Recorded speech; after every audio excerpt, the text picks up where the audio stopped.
BFO. 3 days on the hill doing calls for fire. Last day, gun problems result in check fire for a couple hours. 34 rounds of white phosphorus left. Gum line doesn't want to deal with turning in unexpected rounds. Get approval to expand all munitions. Call it in with dick already throbbing. For those who don't know, a mortar Willie Pete round burns at around 5,000 degrees Fahrenheit and usually starts small forest fires. It is accelerated even more by water, thanks to the added moisture and oxygen in the air. It was raining on this glorious day. 34 rounds of silent white death fall over the next 4 minutes. Within 15 minutes, a smoke cloud that rivals Hiroshima begins creeping along, burning the earth like something biblical. Entire western half of Post must be evacuated. Willie Pete Death Cloud traveled 13 miles to fuel point. We must stay on the hill to monitor and not travel. I get to record an epic forest fire for the next 2 hours and smoke and joke. Got a little bit of fun banter and recognition for that one. That's the FO who scorched the whole forest.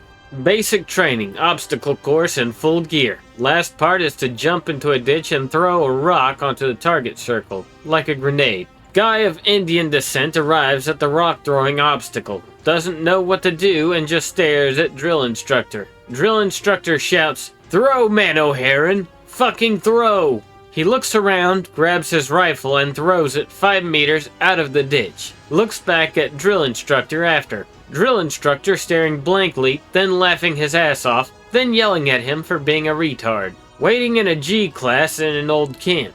Only used for training nowadays. Bunkers with grass all over. Lots of trees and green around.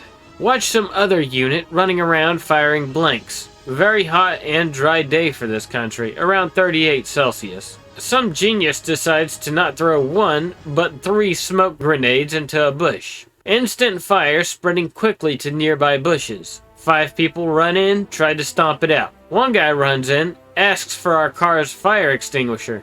Look at my platoon commander. He says, "No, we have to make paper dirty to get it replaced once it's used." He stares in disbelief. We hand him the fire extinguisher and he runs off. I play Ring of Fire and we laugh as they extinguish the fire. AA fire exercise with GPMGs. Target is a bag with sensors, towed by a civilian aircraft on a long cable, supposed to guard the bar to the range with one other guy, so nobody drives in and gets shot. Suddenly hear whizzing sounds a few meters above us.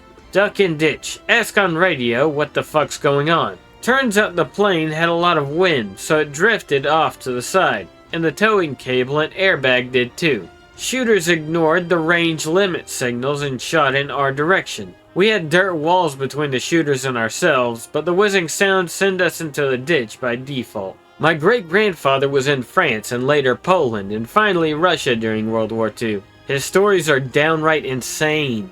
Driving commander in Kubelwagen through abandoned town. Russian plane incoming. Trying to hit the car. He's avoiding it narrowly by sharply turning into side alleys 3 times before the pilot gives up and flies off. Lost. Driving with Kubel over hill. Suddenly, around 8 to 10 Russians in the field 200 meters away. He turns around, but he shoots back into the Ruskies' direction with MP40. Incoming rounds narrowly missing, some striking the car. Before he was commander's driver, he was a combat engineer. 2 Stoogs accompany his platoon. Set up ambush for Russian armor. 2 T-34s climbing over hill. One hit in the hull, the other one in the turret by the Stoogs. One of the T-34's ammo goes off. Fireworks. It's crazy hearing that stuff and seeing that he survived it all, when so many others died.